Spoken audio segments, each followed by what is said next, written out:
I think DFC kind of did that right, and the thing is DFC is one of the only models where I've seen it play out, so I don't have much of a frame of reference. But we had, who was 75? Steven is one person I can think of 75. Were there others? There might have been one or two others. There has to have been at least two others that hit 75. But Steven the Vampire, and I remember him only because he's in my guild, hit 75.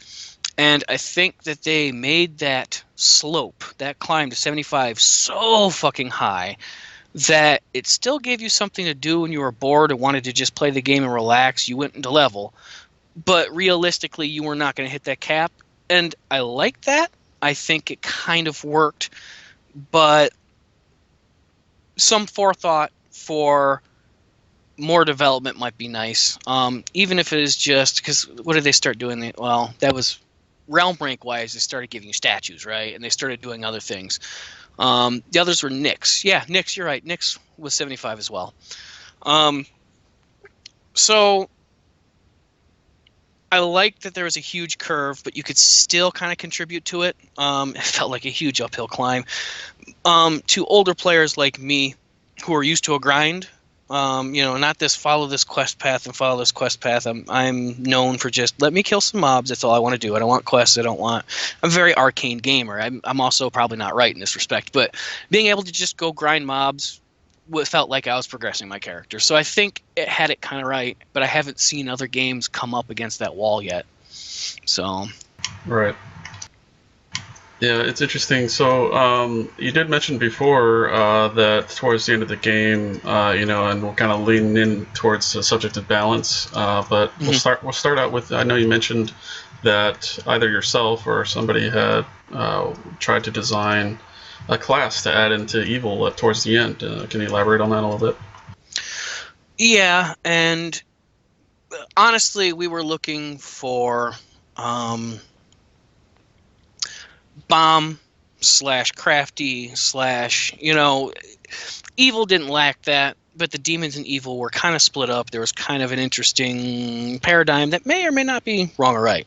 I was flirting with the idea and playing with class templates. One of the things we get to do is play around with the empty assets that were in the game. So, there's a class asset that, I just grab an empty one, play with it, switch myself to it, see what I can do, see if I can make something that's viable, testing. So I had come up with the idea of, and this was more from like Ashron's Call, I think was out at the time, which was kind of a cool game I got into. And, there were casters that were reagent casters. So I said, like demons use, these items to then put on a sword to make, an enchantment. I said, well, what if we had a spellcaster that had to use reagents? So I was flirting with the idea of having to have an item in hand when you cast a spell. I was going to make it like, holy crap, that hurts more than anybody else in this game. But yeah, you had to hold it. You had to have it. You had to get it from somewhere and hunt it. So I was flirting with the idea of adding a class that would have reagents that would kind of fill the crafty catapult bombing gap that I thought evil lacked. Now, this is coming from someone that only played evil. I never really played chaos or good. I just only played evil and saw the bad parts of evil. I'm sure there was balance, you know what I mean? But that's what I was striving for when I was looking into it. Right, and then you mentioned like holding an object. I think goblins, I think their bombs were kind of similar. Were they? Okay. Well, and so I just showed my own ignorance there, having only played evil, in that I didn't know that. You know what I mean? So. Yeah, no, it's I believe that there are things kind of we're finding time and time again there's gaps kind of in between as far as differences in the realms, the way they trained or the amount of classes and guilds they had, and so it kind of gives that unique, that word again, experience, so that not each realm is not the same. Not cookie cutter. Too, yeah. Yeah. So do you feel that one major issue?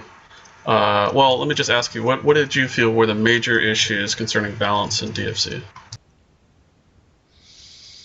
That's a hell of a question, man. Thanks. Put me on the spot. Balance issues. Hey, I'm trying to get hired by CNN. Okay, so I gotta practice. Yeah, good luck with that, buddy. Yeah.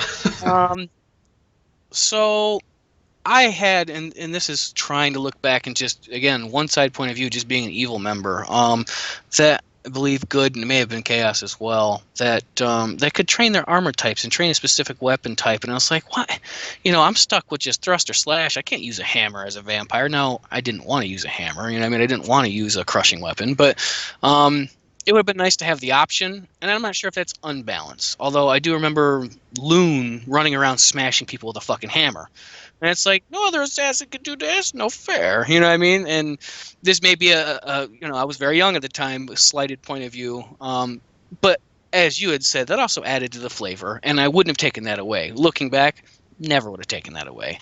As far as balance, I think the only thing that needed a little bit more balance, in my personal view of it, was the realm hopping.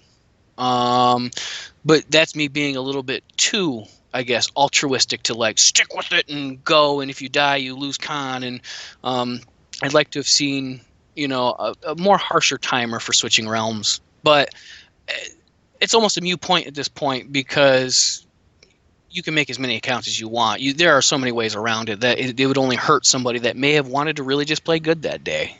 So, as far as character balance, though, I think as a whole, there was one OP character, the Bale Elves with their tap fucking demolish people. You know what I mean? You have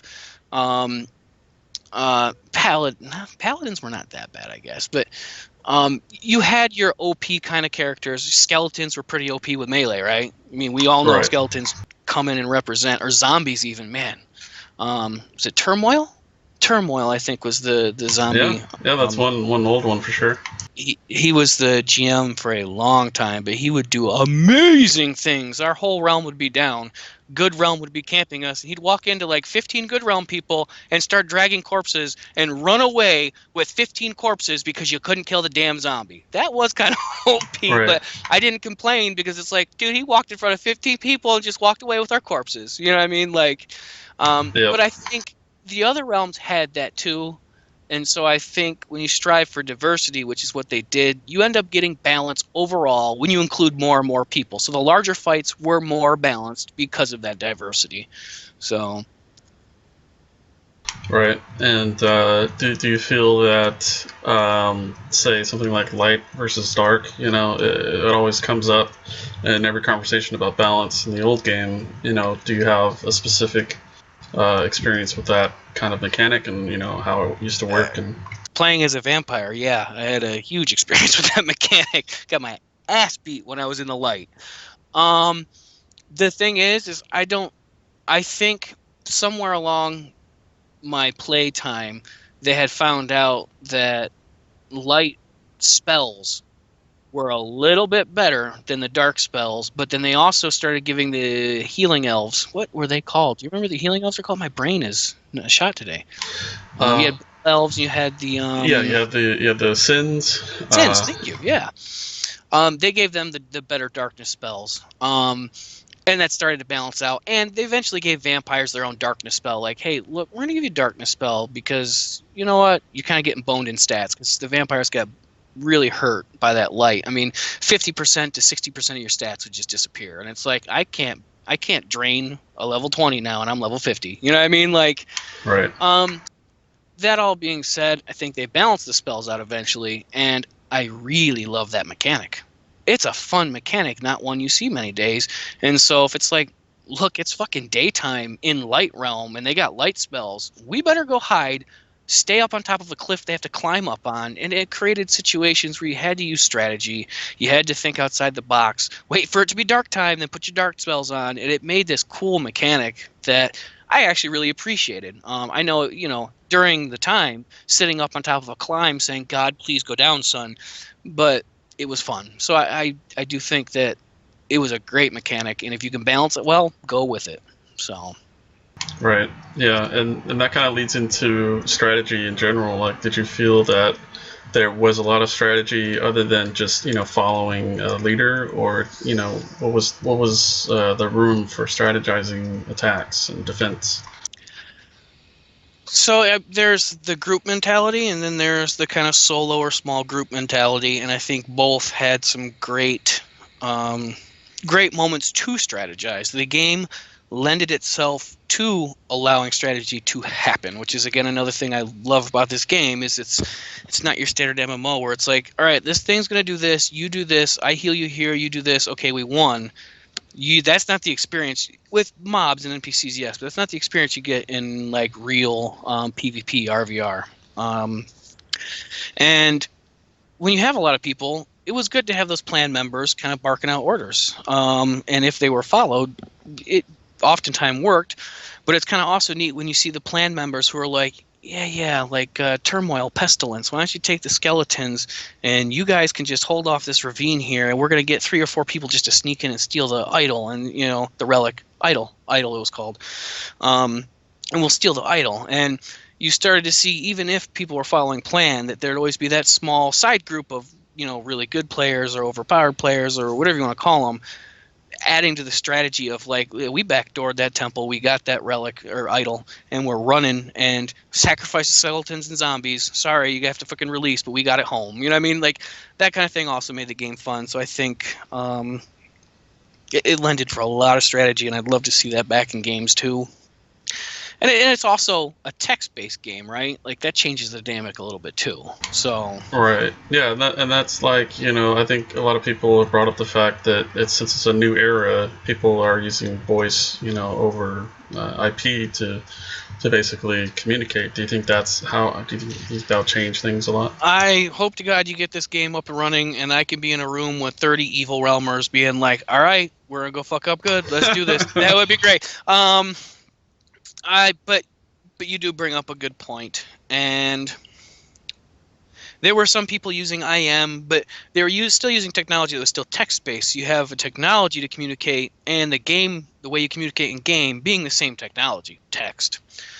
And some of the better times I've had playing DFC is when I've had 2 or 3 people over, when cable internet just started coming out, and we got to sit in the same room. And that changed the dynamic greatly, because they might kill me and be like, "We got him right here, come guard him." And I've already turned to my friend and be like, "Get to the southwest of that fucking room and get me." You know what I mean?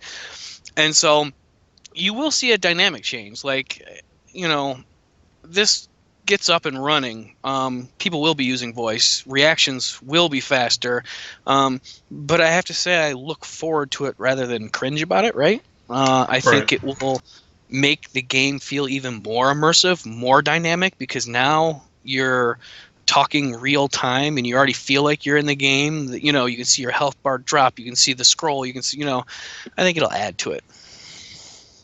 Cool. Yeah, I certainly hope so, because I feel that majority of people will probably say, "Oh, this is going to be way better than typing plan. Okay, on 3 go east. That kind of thing." Yep. So, kind of with that in mind, I guess, is there anything in DFC that was a glaring error, or like some kind of it could be technical, it could be content-wise. Did you feel anything that stood out greatly as a sore thumb that just never got dealt with? What to do with the idols when there is a crash. And I think they tried their best to be fair and balanced, but some people would come back, some people won't. And that's a question you're gonna have to face yourself, and I honestly don't have the answer, man. But what to do during a crash as far as items, what to do during a crash as far as the idols, and that's something that every kind of game almost faces, but they don't, because your gear is always bound. You never lose it. You don't have a real penalty for losing. But in a game where there's a real penalty for losing, and there's a technical error like on the server side that had nothing to do with whether you outplayed one person or another, or a realm or another, that starts to stick out and really hurt you. So it's something I would suggest to you as you're developing it, is to think of a policy and maybe poll people or something to see what do you want to happen with the idols if, for God knows why, there's a crash. And is there a like an ownership rule? Like, look, yeah, it crashed, but they had it for 10 minutes. Just let them have it. Or is it, no, unless it's safe in their shrine, it goes back to the original place, or, Right. That's something to think about. But that's a glaring thing that just to me, because I've been, I think, on the unfair side of it and been on like the unfair side of it, where it's like, yeah, we were going to fucking lose, but they